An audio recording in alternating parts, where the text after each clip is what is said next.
pakai ini aja ya. Boleh. Nanti buat record gitu. Kayak reporter.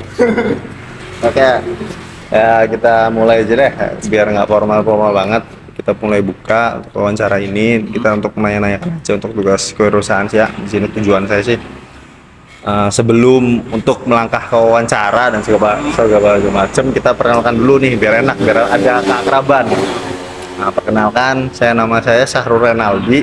Nah, saya dari mahasiswa mix semester 6, semester akhir gitu. Nah, terus ada kawan saya yang namanya Jody Hadinegoro, sama dari Amik juga, itu dari semester 6. Ada teman saya juga namanya Numan Zain, dari Amik juga semester 6. Ada Aprian Santoso, sama ada Amik juga semester 6. Dan nama saya apa beli? Rafli Hanafi, kami juga semester 6. Nah, tujuan kami berlima di sini nih sebenarnya untuk wawancara tentang gimana sih apa ya itu yang namanya bisnis gym dan sebenarnya. Nah, untuk dari jangan jauh-jauh dulu lah. Kami berlima ini mau tahu dulu tentang biografinya dulu nih. Jadi minta untuk perkenalkan diri, kayak nama dan alamatnya gitu kan. Gimana biar ya, kita mengenal dulu lebih dekat gitu siapa A dan bisa buka bisnis seperti ini gitu kan. Enggak. Ya, saya kenalin dulu ya. Saya Jiko. Saya lahir di Indramayu juga sini. Asli sini ya. Saya tinggal di Pasarian sana. Usaha ada di sini. Basic dulu sini warnet ya.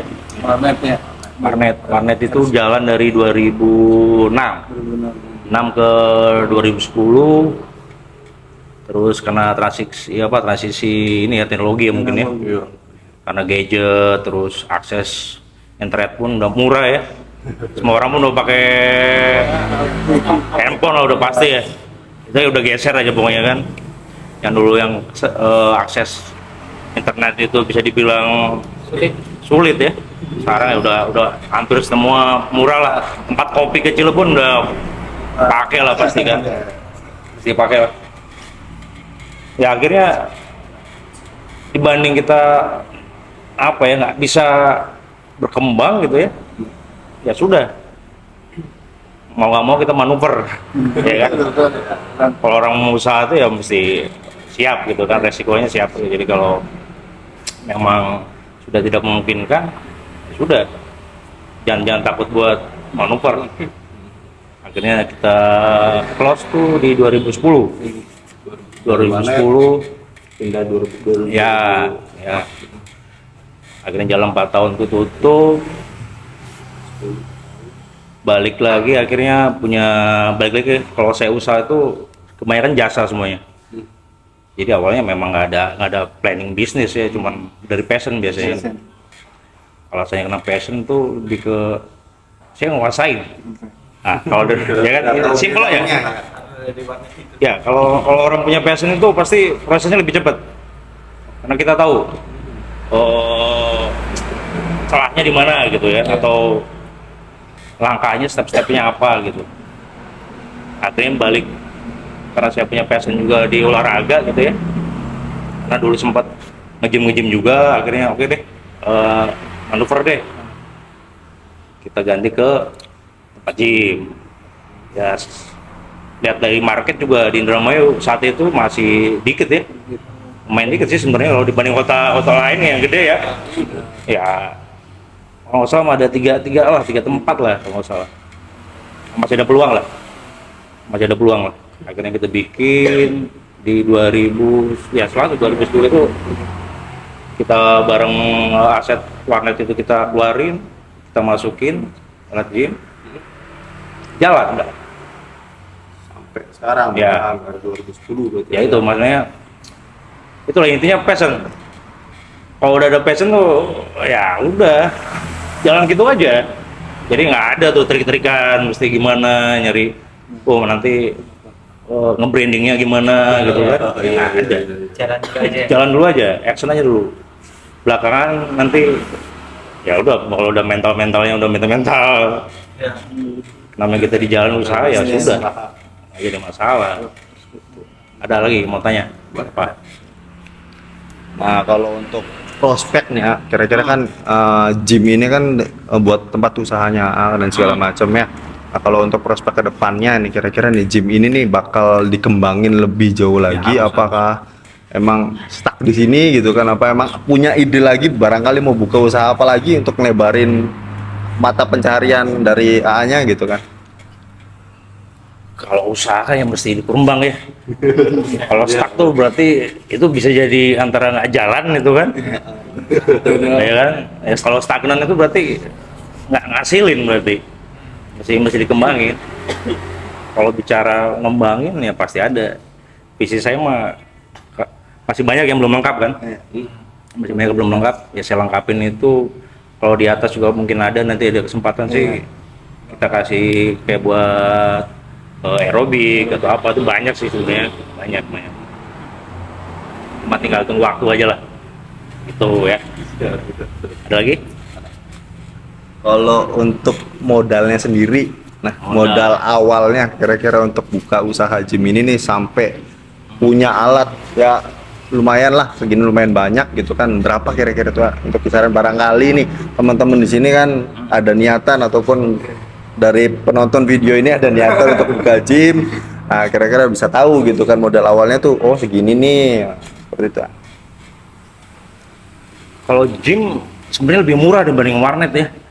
Kalau warnet tuh hardware-nya tuh mahal ya, yang ikut dolar lah ya pasti kan. Makanya itu juga alasannya kenapa bisa tutup tuh, ya itu karena dolar naik terus, hardware naik terus. Ibaratnya udah nggak ada inilah, udah sebanding lah. Kalau gym di modal awal aja kalau gym ya. Sisanya kan maintenance, perawatan itu lebih kecil sebenarnya. Di awal tuh kalau salah ya, mungkin 170-an kurang lebih. 170 ya, tanpa tempat ya, itu karena ini kita tempat sendiri ya. Tempat sendiri ya. Kalau buat alatnya doang, karena ini alat lokal, 170-an lah.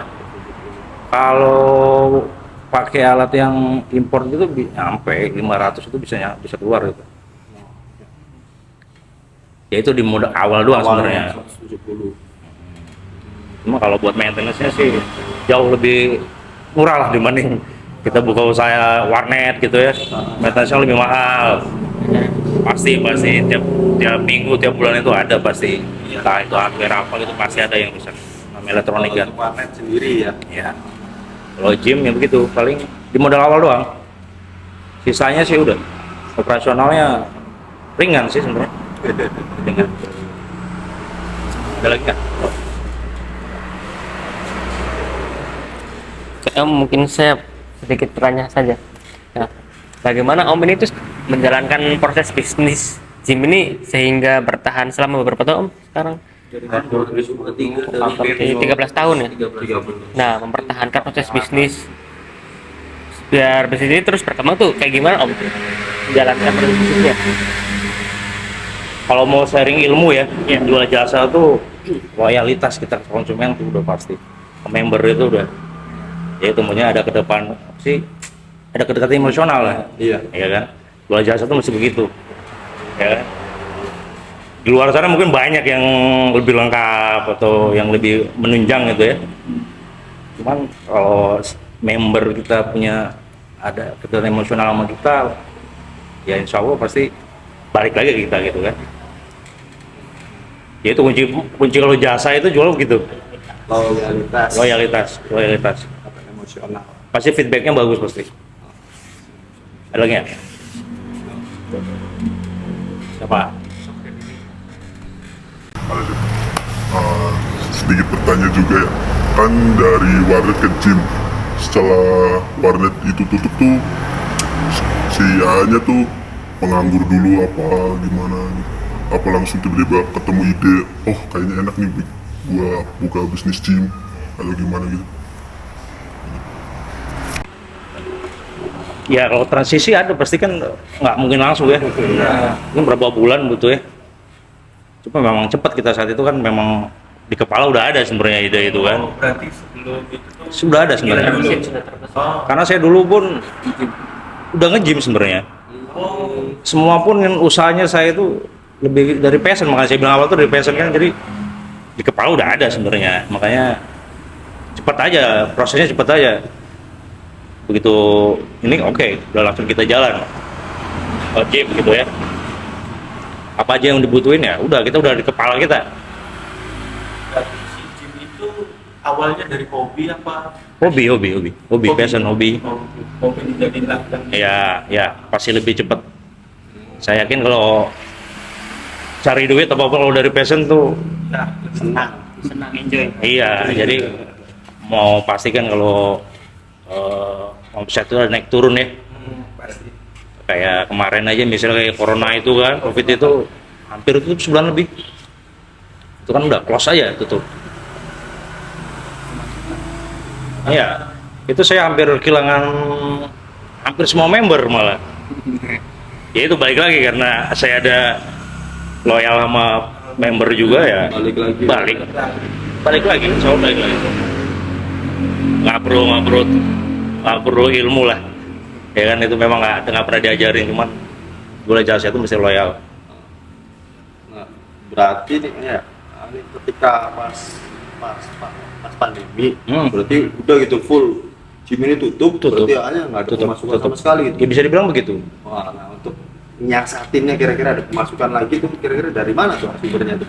Ya kalau saya sih ada main ini sebenarnya, main saham sebenarnya. Ya mungkin ya itu sih. Iya. Ya itu kan beda. Kalau menurut saya kalau ada usaha satu yang mesti dikembangin ya udah fokus gitu ya.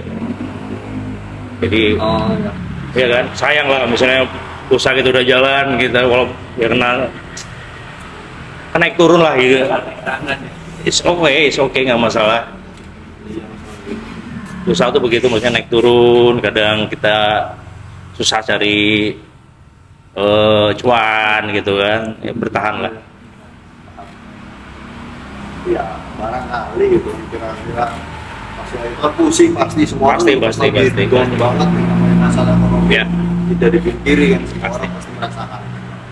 Ya, untungnya kan ada aset-aset lain namanya di saham, dan itu bisa menutup untuk perbaikan, karena nanti kan ketika buka lagi kan alat-alat ini kan udah lama nggak pakai kan ya. Ya.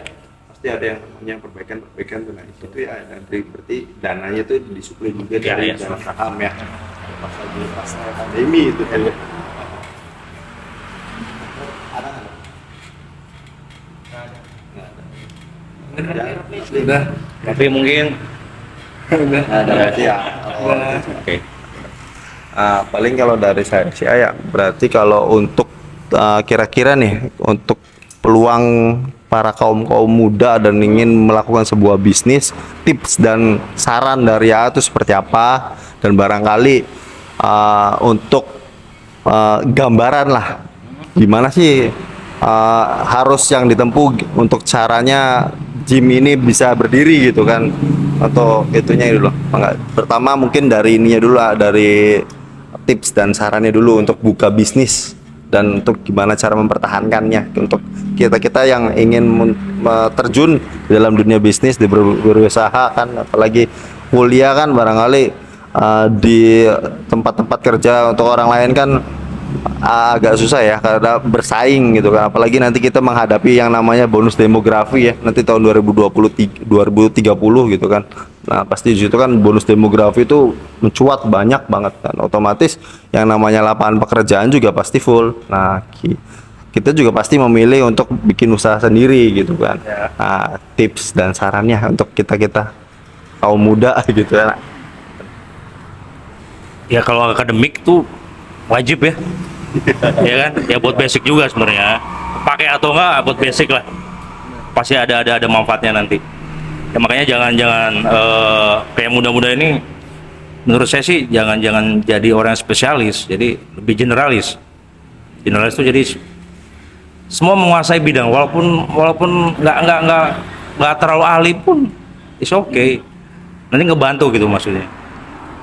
Suatu saat misalnya ya kayak misalnya contoh ya gym COVID oke, selesai ya kan, tapi kalau ada ya entah soft skillnya itu apa gitu kan, ya kayak si mas ini siapa, dia suka desain kan, COVID itu nggak masih bisa nggak ngaruh kan, itu maksud saya kan. Seandainya dia nggak punya skill itu ya kan, ya mungkin nggak ada income gitu. Jadi jangan jadi orang spesialis, jadilah generalis, segala bisa. Jangan cuma satu bisa karena udah ahli satu bidang udah puas gitu, janganlah. Jadilah ahli segala bidang, lebih bagus gitu. Paling kalau buat yang muda-muda harusnya gitu. Kalau saya sih memang baru pahamnya sekarang, ya kan. Saya udah terlambat buat saya, tapi buat kalian yang lain ini ya harusnya begitu.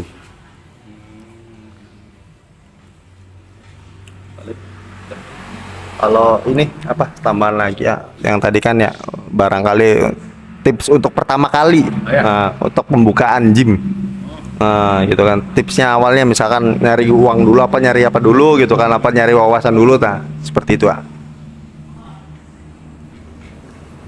Kalau planning bisnis kan kita udah mesti punya gambaran ya, mau kemana, visi misi itu mesti ada kan. Nggak boleh buta sama sekali, itu namanya ibaratnya orang buta suruh jalan tengah jalan ya. nggak ada gambaran ya selesai gitu. Ya kalau modal balik lagi lah, modal kita kan bisa, yang masih muda-muda ini kan side jobnya mungkin banyak ya, sambil kuliah juga bisa cari duit gitu ya. Semua serba gampang kok sekarang, tinggal gimana caranya. Kalau awal buka di usaha ya promo dong.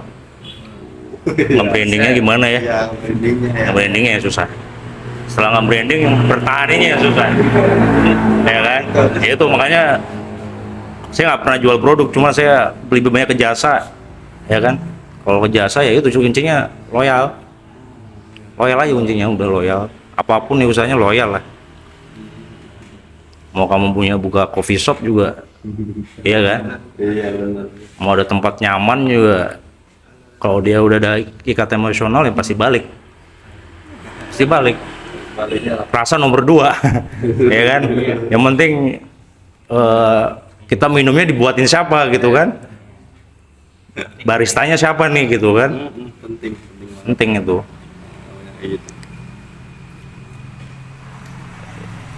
Barangkali nih untuk kedepannya barangkali ada niatan buat bisnis, ikutin bisnis yang lain gitu kan selain gym gitu kan, mungkin ada jasa dan sebagainya gitu kan, barangkali apa gitu, apakah emang nanti mau buka cabang gitu, cita-citanya Allah untuk kedepannya kayak gimana untuk bisnisnya sendiri? Iya. Ya ini ada lagi nih, saya sih ada satu hal lagi nih ya. Sama, balik lagi dari passion nih, paling saya mau ke otomotif paling. Ya kalau saya hobinya ada passion juga, saya pokoknya semua usaha itu mesti dari passion, syarat saya harus mesti dari passion. Ya paling saya mau ya jual beli motor gitu-gitulah, lebih ke otomotif gitu. Karena ya sekarang motor itu udah, ya ini khususnya saya karena saya anak motor juga kan. Ya itu, ahli saya di motor, ya sudah kita yang kerjain kan. Jadi kedepannya niatnya mau buka dealer gitu. Ya bisa jadi mungkin. Bisa jadi. Sampai lah tinggi dulu kan, cita-cita harus tinggi. Iya nggak masalah. Iya, benar kan. Yang penting aksi aja dulu lah. Iya benar. Oke, barangkali penutupnya ada. Oke, itu adalah pertanyaan terakhir dari kami gitu kan, dan untuk waktunya kami ucapkan terima kasih dan mohon maaf nih udah mengganggu waktunya malam-malam untuk datang ke sini wawancara, datang dan segala macamnya. Oke, untuk kami ya berlima mohon pamit ya. Oke, selesai.